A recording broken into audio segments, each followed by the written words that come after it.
Donc, Monsieur le Président, sans plus tarder, depuis le 1er avril 2015, les citoyens résidant sur le territoire desservi par la Sûreté du Québec doivent s'adresser à des entreprises privées pour obtenir une fiche d'empreinte digitale à des fins civiles ou une vérification de casier judiciaire, que ce soit dans le cadre d'une demande de visa en vue d'obtenir un emploi, un permis de travail. Même les candidats des formations politiques passent par là, Monsieur le Président. Mais là, la nouveauté, c'est que c'est ce qui était gratuit. Là, les frais, c'est de 45 à 80 $. On pourrait dire qu'on paye à la SQ, même pas à la Sûreté du Québec. Alors, sur le site de la Sûreté du Québec, on nous dit que selon la demande, il y a des entreprises privées maintenant qui sont disponibles pour faire ce travail. On a créé toute une industrie encore plus forte, qui sont autorisées, bien sûr, mais qui vont charger de 45 à 80 $. Alors, j'ai plusieurs questions là-dessus. Pourquoi on a décidé ça? Pourquoi la Sûreté du Québec n'offre plus le service? Pourquoi, à la rigueur, si elle voulait charger, elle ne le charge pas elle-même? Pourquoi elle donne ça en sous-traitance à des entreprises privées? Moi, il y en a une qui est apparue dans mon comté, Monsieur le Président, dans le même bureau que mon député fédéral, juste à côté. Et les frais exigés sont importants. J'ai ici une lettre de l'École de musique de Matane qui nous dit la chose suivante, qu'ils ont dû faire des vérifications. On leur exigeait ça. Alors, nous avons accepté sans hésitation, n'étant pas informés de la nouvelle loi du gouvernement libéral sur laquelle ce ne serait plus la Sûreté du Québec qui délivrerait gratuitement ces formulaires.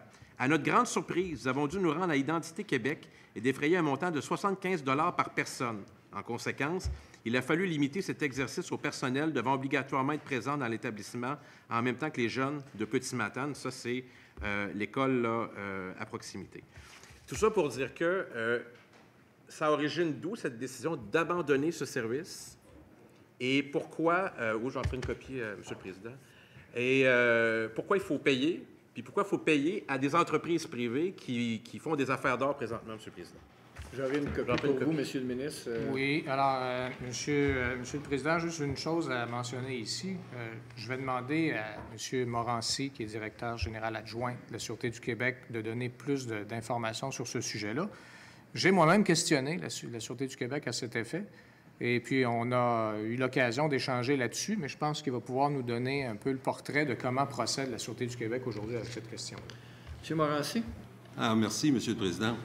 Alors, pour vous dire que, d'abord, ça découle d'une décision qui est venue de nos collègues de la GRC, évidemment une décision administrative, qui causait la conséquence suivante, c'est-à-dire que pour faire des habilitations à des fins civiles, évidemment, ça touche toujours dans le but d'obtenir un emploi, parfois dans des secteurs sensibles, parfois dans des secteurs, disons, technologiques de haut niveau, ou dans des contextes où la clientèle peut comporter certains risques. On nous chargeait, à partir d'une certaine date, un montant pour les fiches d'empreinte digitale. Donc, partant de là, évidemment, nous, ça nous occasionnait des coûts supplémentaires, une démarche aussi supplémentaire au niveau de la vérification de nos banques. Alors, tout ça étant, et c'était déjà des choses, ou c'était déjà des actions qui étaient déjà rémunérées ou chargeables par d'autres organisations policières. Mais à partir du moment où cette décision-là est arrivée, pour nous, ça représentait des coûts importants. De plus, on se plaçait dans une situation aussi où on entrait en compétition dans un domaine où des entreprises privées, dorénavant, donnent ce service-là. Donc, on a pris la décision de se retirer de ce service-là et d'investir nos ressources parce qu'on fait énormément d'habilitation sécuritaire, notamment pour tous les bénévoles, notamment pour tout ce qui est réglementé. On n'a qu'à penser aux clientèles vulnérables, tout ce qu'on connaît dans les lois au niveau des clientèles vulnérables. Ça représente un énorme volume. Donc, on a fait un choix en fonction des priorités que nous avons et des coûts qui sont liés à ça.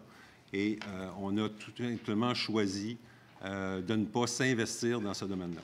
Monsieur le député de Matane-Matapédia. Monsieur le Président, je suis très étonné de cette décision de la Sûreté du Québec. D'abord parce qu'il y a un impact concret dans des petites organisations qui n'ont pas les moyens ou des individus qui ne sont pas couverts par une gratuité, qui doivent payer pour faire du bénévolat dans bien des cas. Il y a des exemples très concrets que je vous fournirai avec grand plaisir.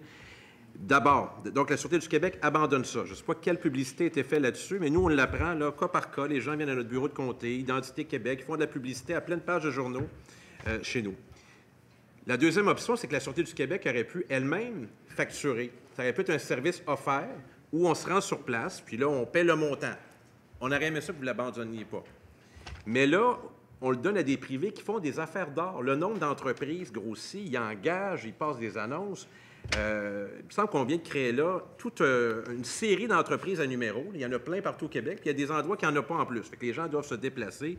Il me semble que c'est une décision qui devrait être reconsidérée compte tenu de l'impact dans tout le monde communautaire, dans des petites entreprises, auprès de gens vulnérables. Ce n'est pas tout le monde qui est couvert. À ma connaissance, je peux me tromper, mais le SPVM semble encore offrir le service.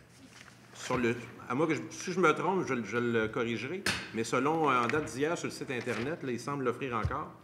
Donc, je suis étonné de cette décision-là qui a été prise sans tambour ni trompette, M. le Président. Monsieur le ministre. Écoutez, j'avais la même préoccupation quand j'ai posé les questions à la Sûreté du Québec, ce que la Sûreté, je pense que M. Morancy va pouvoir le confirmer, lorsqu'il s'agit de bénévoles, lorsqu'il s'agit d'employés dans des organisations qui, par nos lois, sont tenues d'aller chercher ces habilitations, c'est gratuit. C'est donné par la Sûreté du Québec gratuitement.